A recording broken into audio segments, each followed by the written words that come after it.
Sama-sama kita doa dalam hati.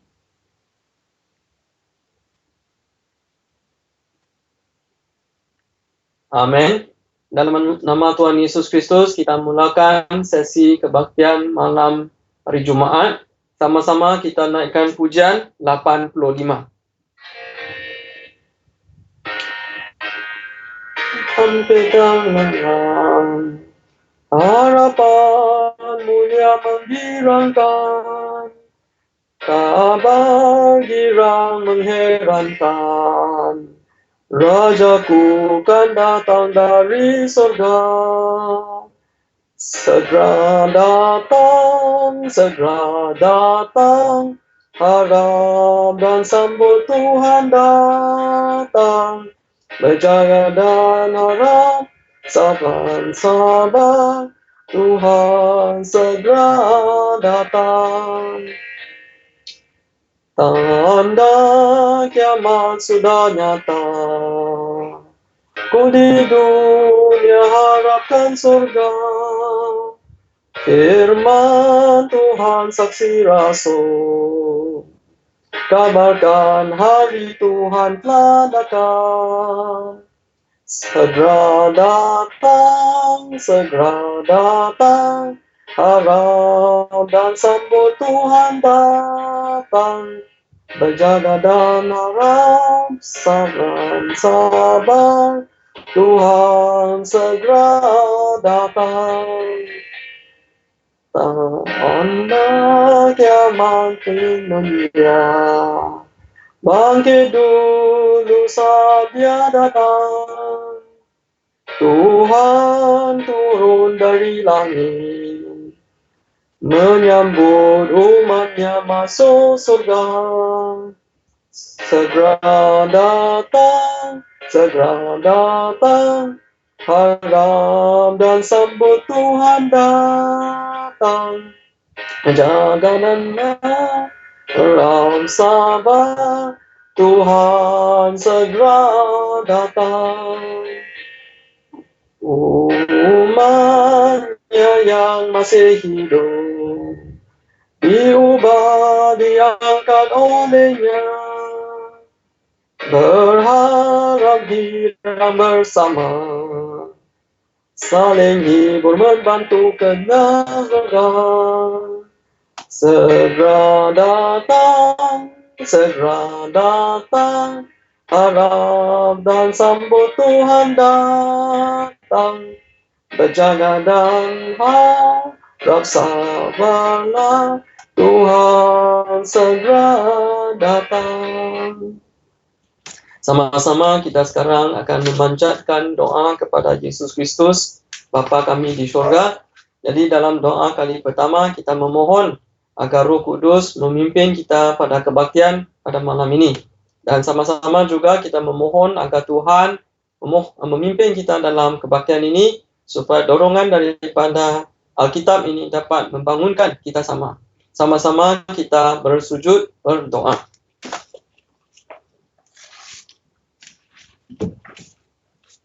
Dalam nama Tuhan Yesus Kristus kita berdoa.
Amin.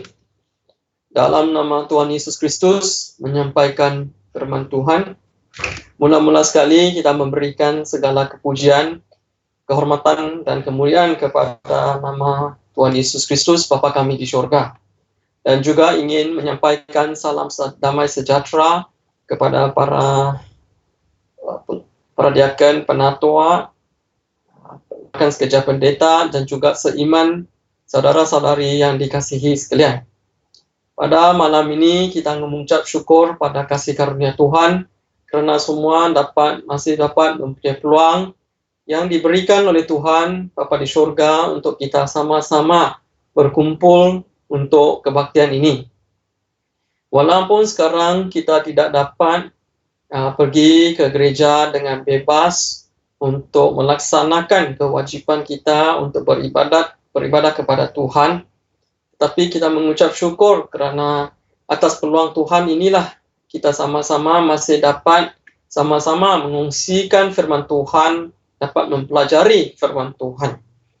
Jadi pada malam Sabat, malam Jumat ini, kita sama-sama akan merenungi kata-kata yang dinyatakan oleh Petrus di dalam kitab 1 Petrus pasal 4 ayat 7 sehingga 8. 1 Petrus pasal 4 ayat 7 sehingga 8. Dan tajuk pada malam ini untuk dorongan bersama adalah kesudahan segala sesuatu adalah dekat. Kita lihat 1 Petrus pasal 4 ayat 7 sehingga 8. Ayat 7. Kesudahan segala sesuatu adalah dekat. Kerana itu kuasailah dirimu dan jadilah tenang, supaya kamu dapat berdoa. Ayat 8. Tetapi yang terutama, kasihilah sungguh-sungguh akan yang lain, sebab kasih menutupi banyak sekali dosa. Frasa pertama yang dinyatakan oleh Yesus Kristus semasa dia datang ke dunia adalah kerajaan surga sudah dekat. Di mana Yesus datang untuk mendamaikan atau membawa kedamaian antara manusia dan Tuhan. Tuhan Yesus ingin membawa kedamaian ataupun ilmu Injil kerajaan surga ke dunia ini. Semasa si Petrus mengarangkan surat pertama dan surat kedua Petrus ini, sebenarnya pada masa itu ia telah sampai penghujung Alkitab, di mana kesudahan segala sesuatu adalah dekat. Segala sesuatu ada permulaannya, yaitu dia bermula dengan kitab Kejadian, Dan kesudahan segala sesuatu telah dekat, iaitu pada kitab Wahyu. Dan kesudahan sesuatu adalah semasa Yesus Kristus datang untuk kali kedua. Dan Tuhan Yesus telah menyatakan dia akan pergi ke suatu tempat dan akan menyediakan untuk kita tempat yang begitu baik sekali. Dan ini telah dinyatakan oleh Tuhan Yesus Kristus di dalam kitab Yohanes pasal 14 ayat 1 sehingga 3. Di mana Yesus akan datang kembali dan akan membawa kita ke tempatnya, yaitu kerajaan Tuhan. Ini adalah keselamatan. Sebagaimana yang saudara-saudari yang dikasihi semua ketahui, bahwa Alkitab ini telah diilhamkan oleh Tuhan, yaitu Roh Tuhan menunjukkan atau mendedahkan kepada si pengarang untuk menulis berkenaan dengan keselamatan Tuhan. Oleh itu, di dalam Alkitab menyatakan temanya adalah Tuhan, dosa, dan keselamatan. Mengapa kita mesti membaca Alkitab? Kerana Alkitab ini adalah sebuah buku panduan supaya kita dapat diselamatkan. Ada pula yang menyatakan bahawa Alkitab ini sebagai sebuah buku atau panduan pengurusan.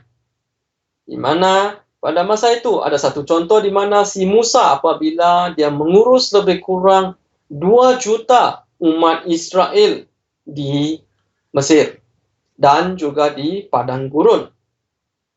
Jadi banyak umat Kristian pada hari ini sering berbicara tentang kisah kejayaan diri sendiri.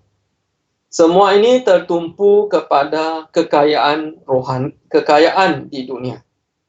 Dan ada juga menyatakan kekayaan ini adalah sejenis berkat daripada Tuhan. Sama ada berkat duniawi, daging, ataupun fizikal di mana adalah pada kehidupan masa kini. Sekiranya iman kita cuma terfokus ataupun tertumpu kepada perkara-perkara duniawi sahaja, maka ini adalah ajaran yang tidak betul. Sehingga kan ada orang yang menggunakan Alkitab untuk memimpin kita untuk bersandar, untuk percaya kepada Tuhan, untuk semata-mata untuk mendapatkan berkat kehidupan ini. Jadi, sebagaimana ini adalah juga ajaran yang tidak betul. Dan apa yang kita tahu bahawa hari ini syarat pertama yang untuk kita menjadi murid Yesus adalah kita perlu menyangkal diri sendiri dan mengikuti Tuhan Yesus. Dan pimpinan Tuhan Yesus ini mungkin berbeza ataupun tidak sama dengan matlamat ataupun hala tuju kehidupan kita. Contohnya, konsep nilai adalah berdasarkan kepada duniawi, kepada dunia ini saja. Tetapi apa yang dinyatakan oleh Yesus adalah bersandarkan kepada surga. Kita mementingkan kehidupan fizikal kita. Tetapi Yesus menitik beratkan kehidupan kekal kita. Dan mengikut ajaran Alkitab adalah kunci kehidupan yang kekal. Apa yang gereja Yesus benar faham pada hari ini adalah tentang keselamatan. Dan konsep keselamatan di dalam gereja Yesus benar adalah berbeza dengan konsep keselamatan gereja lain ataupun denominasi yang lain. Di mana denominasi lain menyatakan prinsip yang kita tidak sokong selama ini, yaitu sekali diselamatkan, kita akan diselamatkan selama-lamanya. Jadi menerima Kristus dan pembaptisan adalah permulaan keselamatan. Tetapi memasuki kerajaan surga adalah untuk menggenapkan keselamatan. Oleh yang demikian, kita perlu mengerjakan keselamatan kita dengan takut dan gentar. Seperti yang dinyatakan oleh Paulus di dalam kitab Filipi dan juga di dalam kitab 1 Korintus. Dan cuma yang untuk kalau kita cuma melakukan kerja suci saja, ini tidak mencukupi untuk memastikan bahwa kita dapat diselamatkan. Seperti yang dinyatakan oleh si Paulus, jangan aku sendiri ditolak kalau aku rajin bekerja. Selain daripada bekerja untuk Tuhan, kita juga perlu bergiat secara rohani, melakukan penyempurnaan rohani. Jadi di dalam kitab Filipi, Paulus telah menyatakan, Filipi pasal 2 ayat 12. Hai saudara-saudaraku yang kekasih, kamu senantiasa taat. Kerana itu tetaplah kerjakan keselamatanmu dengan takut dan gentar. Bukan saja seperti aku masih hadir, tetapi terlebih pula sekarang waktu aku tidak hadir. Dan Paulus juga menyatakan di dalam kitab 1 Korintus pasal 9 ayat 27. 1 Korintus pasal 9 ayat 27. Tetapi aku melatih tubuhku dan menguasainya seluruhnya. Supaya sesudah memberitakan Injil kepada orang lain, jangan aku sendiri ditolak. Jadi hari ini apakah yang kita perlu lakukan untuk bersiap sedia menghadapi kedatangan kali kedua Tuhan Yesus, supaya keselamatan kita terjamin. Jadi di dalam kitab 1 Petrus pasal 4 ayat 7 sampai 8 telah menyatakan kepada kita 3 perkara yang kita perlu lakukan. Yang pertama ialah kita mesti serius dan berjaga-jaga. Kita rujuk Injil Lukas pasal 21 ayat 34 sampai 35. Injil Lukas pasal 21 ayat 34 sampai 35. 34. Jagalah dirimu supaya hatimu jangan syarat oleh pesta pora dan kemabukan serta kepentingan-kepentingan duniawi, dan supaya hari Tuhan jangan dengan tiba-tiba jatuh ke atas dirimu seperti suatu jerat. Kenapa kita mesti serius dan berjaga-jaga? Kerana hari yang bakal tiba ini adalah hari yang tiba-tiba datang, seperti tiba-tiba jatuh ke atas diri kita seperti jerat. Dan ini juga dinyatakan di dalam ayat 35. Sebab ini ayat 35. Injil Lukas pasal 21 ayat 35. Sebab ia akan menimpa semua penduduk bumi ini. Di dunia ini, kita perlu bekerja. Kalau kita lalai, kita akan terjerat oleh dunia supaya kita tidak dapat bersiap sedia untuk bertemu dengan Tuhan. Di dalam Matius pasal 13 ayat 22, kita dapat lihat sebenarnya ini termasuk tipu daya, kekayaan ataupun dinyatakan sejenis tamak atas kekayaan. Makan memanglah sebahagian keperluan kehidupan kita. Tetapi sekiranya ia telah berubah menjadi pusat kehidupan, maka ini tidak betul dan akan menjejaskan kehidupan iman kita. Di mana mabuk ini termasuklah segala kenikmatan hidup dan juga hiburan hidup. Kekhawatiran hidup adalah menggariskan tahap ataupun standard kehidupan kita. Jadi kita seperti yang dinyatakan oleh Tuhan Yesus, kita perlu menyembah Tuhan dalam roh dan kebenaran. Selain berehat dan bekerja, kita perlu memikirkan tentang perkara dalam kehidupan. Akhirnya ini menjeratlah kita semua dan menjejaskan kehidupan iman kita semua. Tahap kerohanian kita tidak akan bertumbuh dengan demikian. Ajaran rohani ialah supaya kita menjadi serius dan berjaga-jaga, bermaksud walaupun kita hidup di dunia ini, kita tidak membenarkan segala aktiviti hidup ini memenuhi kehidupan kita, terutamanya kehidupan iman kita. Kita tidak membenarkan aktiviti sedemikian menggantikan kedudukan Tuhan dalam kehidupan kita. Jadi kita akan memandang ke arah tokoh yang baik dalam rohani dan tidak mengikuti contoh duniawi. Dan di dalam kitab 1 Petrus pasal 4 ayat 1 sampai 6 menyatakan bahawa tahap mental orang dunia adalah begitu berbeza dengan status mental Tuhan ini. kita lihat sama-sama, kita merujuk ayat 2. Kitab 1 Petrus pasal 4, kita mula dengan ayat 1 dulu ya. Ayat 1. Jadi karena Kristus telah menderita penderitaan badani, kamu pun harus juga mempersenjatai dirimu dengan pikiran yang demikian. Karena barang siapa telah menderita penderitaan badani, ia telah berhenti berbuat dosa. Ayat 2. Supaya waktu yang sisa jangan kamu pergunakan menurut keinginan manusia, tetapi menurut kehendak Tuhan. Ayat 2. Jadi di sini ayat 2 menyatakan kita perlu memfokuskan pemikiran kita terhadap perkara Tuhan dan juga kehendak Tuhan. Dan di dalam ayat 1, di sini juga yang kalimat terakhir mengatakan berhenti berbuat dosa. Di dalam kehidupan iman kita pada hari ini, terdapat perkara yang kita boleh lakukan dan tidak boleh dilakukan. Semua ini diukur berdasarkan firman Tuhan. Nampaknya kita sudah dibelenggu ataupun dibatasi. Saudara-saudari yang dikasihi sekalian, apabila kita dibatasi, kita akan dapat bertumbuh dan mempunyai kekuatan dalam iman. Jadi kita patutlah memelihara diri dalam kasih Tuhan supaya kita dapat mengawal diri sendiri. Dan tanpa batasan ataupun belenggu sedemikian, kita nampaknya bebas. Tetapi di dalam ayat iman kepercayaan kita mempunyai kekuatan. Tetapi kita tidak mempunyai kasih karunia Tuhan. Kita lihat ayat 3. Tetapi di dalam dunia ini pula bagaimana? Ayat 3. 1 Petrus pasal 4 ayat 3.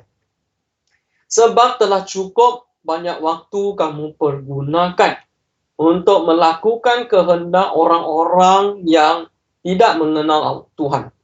Kamu telah hidup dalam rupa-rupa hawa nafsu, keinginan, kemabukan, pesta pora, perjamuan minum, dan penyembahan berhala yang melarang. Ayat 3. Inilah kehidupan orang duniawi. Orang kafir nampaknya mereka bebas untuk melakukan apa-apa saja. Jadi di dalam ayat 4, sebab itu mereka akan terasa heran. 1 Petrus pasal 4 ayat 4. Sebab itu mereka heran bahwa kamu tidak turut mencemplungkan diri bersama-sama mereka di dalam kubangan ketidaksenonohan yang sama dan mereka memfitnah kamu. Jadi ayat 4. Jadi sekiranya kita menepati mereka atau menjadi serupa dengan mereka, ataupun kita akan dianggap ganjil di kalangan mereka.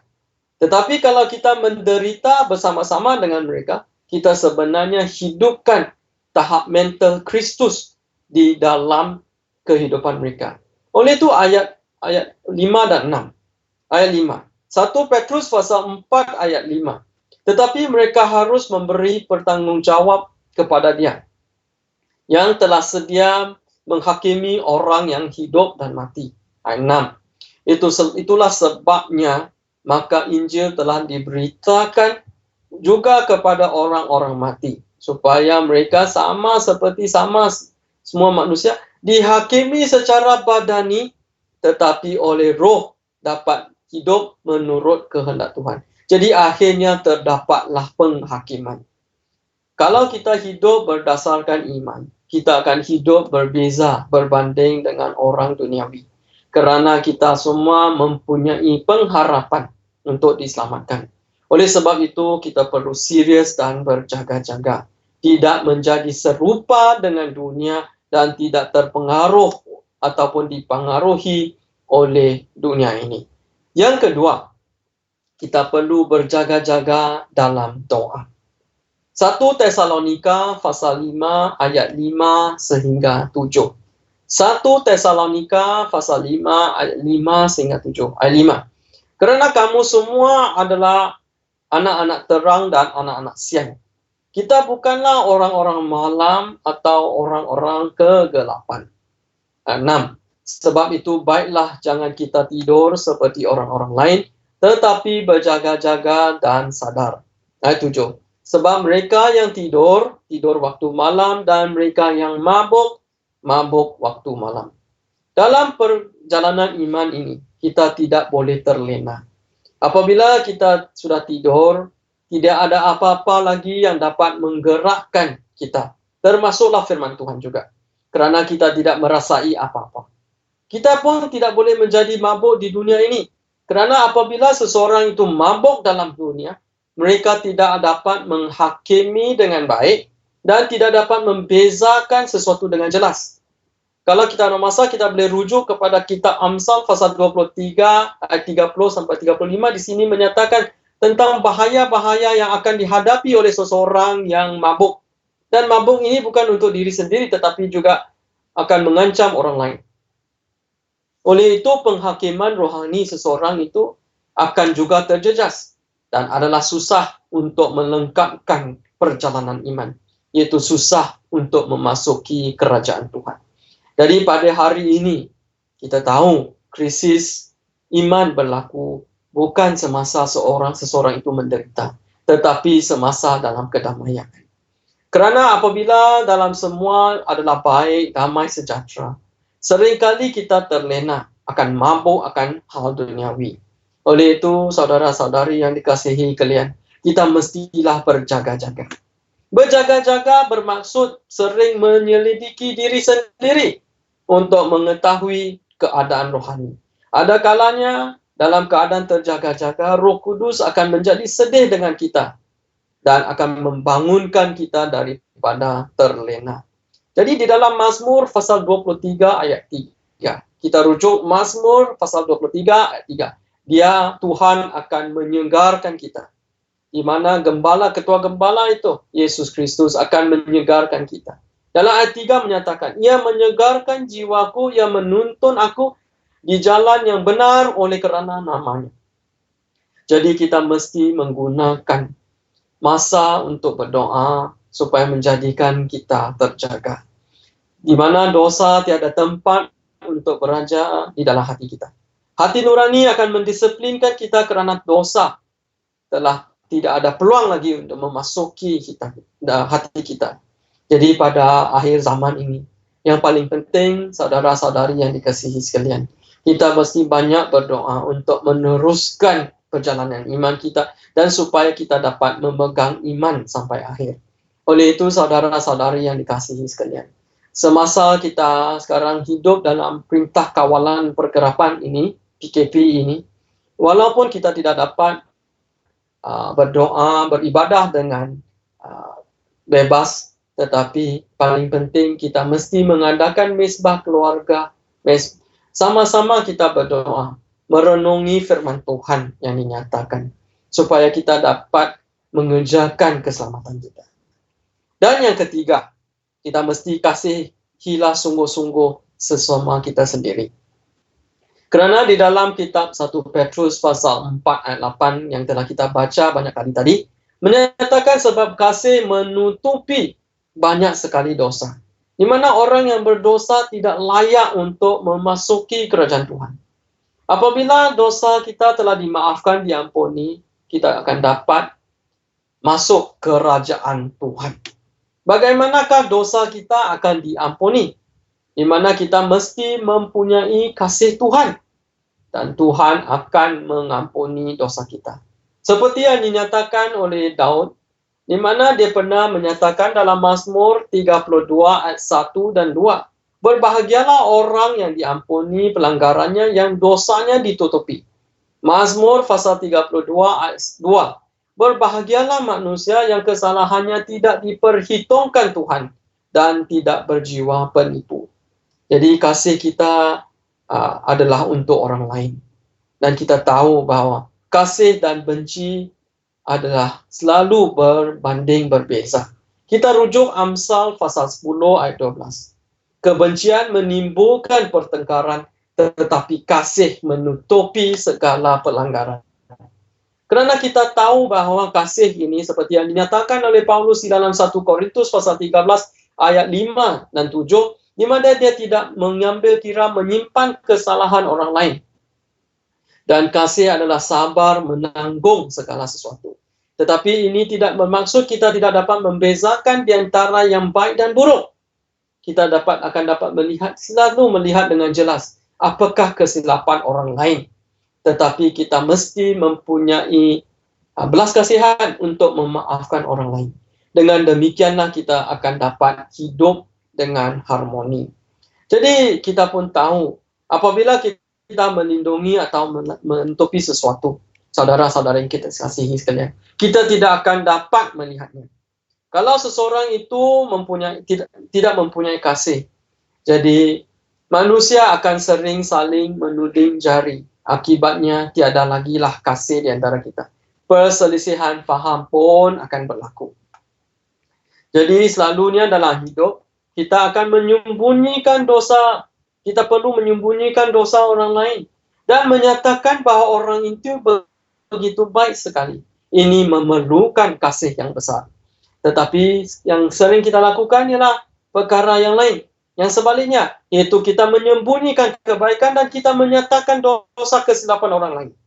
Jadi, seperti yang dinyatakan oleh Yesus, melindungi ataupun menutupi dosa adalah untuk melindungi dosa kita.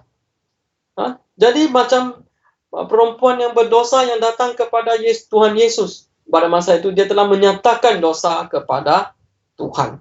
Oleh itu, Yesus Kristus di dalam Lukas pasal 7 ayat 47 telah menyatakan, sebab itu aku berkata kepadamu, dosa yang banyak itu telah diampuni. Sebab ia telah banyak berbuat kasih. Tetapi orang yang sedikit diampuni, sedikit juga ia berbuat kasih. Jadi kalau kita rela untuk mengampuni, menutupi dosa orang lain, dengan cara demikianlah Tuhan akan mengasihi kita. Memaksa Tuhan untuk mengasihi dengan cara demikian. Di mana apabila kita menyatakan benci, ini adalah satu perasaan yang ketidakpuasan yang tidak terhingga. Ini adalah hal tentang tahap. Apabila seseorang itu membenci, dia akan berada dalam kegelapan seperti yang dinyatakan dalam kitab 1 Yohanes. Tidak ada persekutuan dengan Tuhan kerana Tuhan adalah terang. Jadi kenapalah kasih ini menutupi segala dosa? Kerana ia membawa kita kepada terang. Supaya doa kita tidak terjejas. Tiada lagi benci. Oleh itu saudara-saudari yang dikasihi sekalian, pada zaman sebelum kedatangan Yesus Kristus ini, pada zaman akhir ini, seperti yang dinyatakan oleh di dalam Alkitab bahwa kita sudah tahu bahwa kesudahan segala sesuatu adalah dekat. Oleh itu saudara-saudari yang dikasihi sekalian, 3 perkara inilah yang kita perlu sama-sama kita mengejar pada zaman ini. Di mana pada hari akhir ini kita perlu serius dan berjaga-jaga. Yang kedua, kita juga perlu berjaga-jaga dalam doa. Dan yang ketiga ialah untuk melaksanakan kasih di antara satu sama lain. Dengan ini kita mengucap syukur pada firman Tuhan, mengajak syukur kepada Tuhan yang telah menyediakan firman Tuhan yang sebegini untuk kita sama-sama pelajari. Jadi sama-sama kita didorongi dengan kata-kata ini. Segala kemuliaan diberikan kepada nama Tuhan Yesus Kristus. Jadi sebelum kita akhiri kebaktian pada malam ini, lagi sekali kita akan naik pujian 87.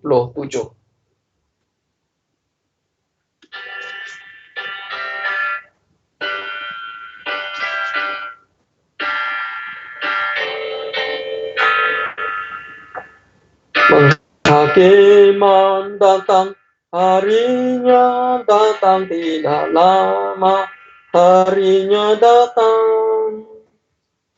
Umatnya orang dosa baris di kiri kanan, harinya datang kau sediakan.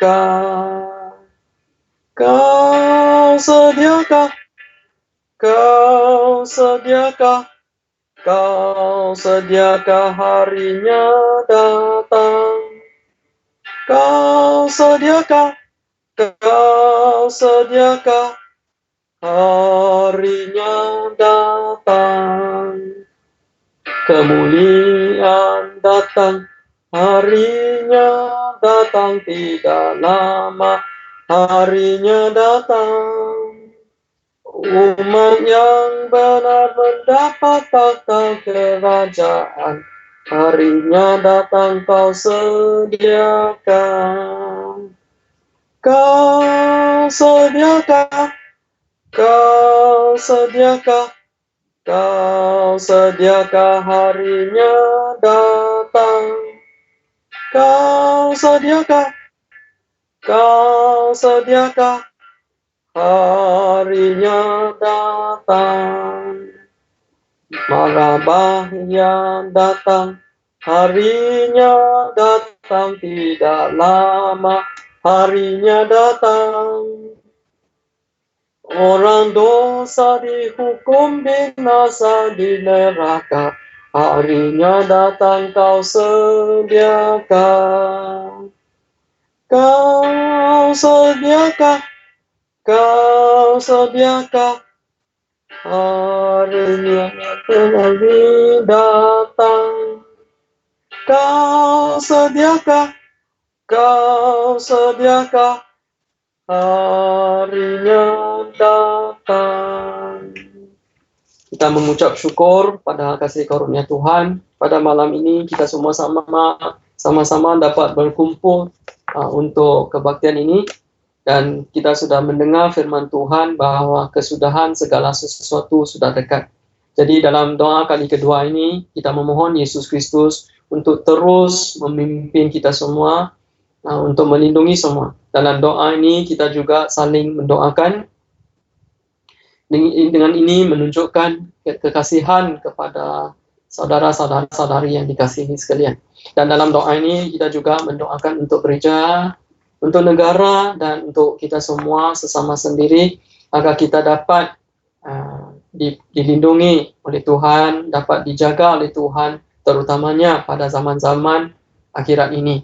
Dan kita pun sudah tahu sekarang kita sudah menghadapi perintah kawalan pergerakan ini. Jadi walaupun demikian, kita masih lagi dapat mengucapkan syukur pada Tuhan, dapat mendengar firman Tuhan. Jadi kita mengucap segala syukur kepada Tuhan, dan dalam doa ini kita akan memohon untuk belas kasihan daripada Tuhan, dan semoga Tuhan akan memberkati semua. Sama-sama kita bersujud berdoa dalam nama Tuhan Yesus.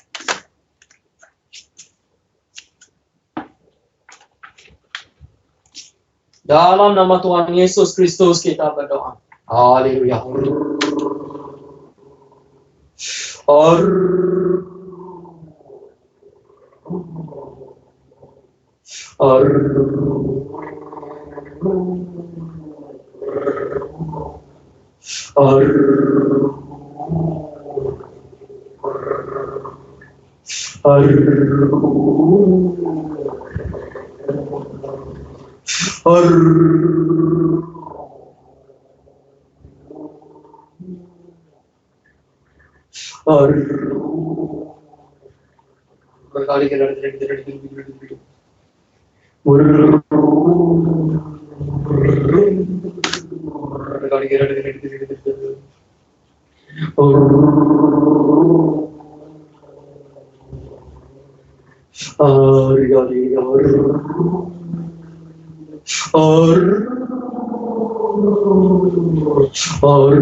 Tuhan, dengar doaku. Orang lain diluluskan, agar ku juga.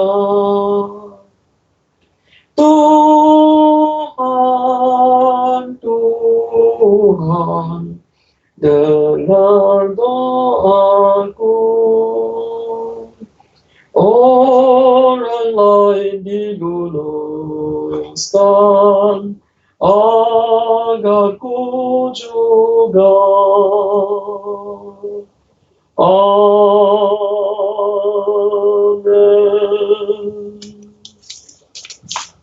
Amin. Kebaktian kita sampai di sini saja. Diberikan segala kepujian kepada nama Tuhan. Haleluya.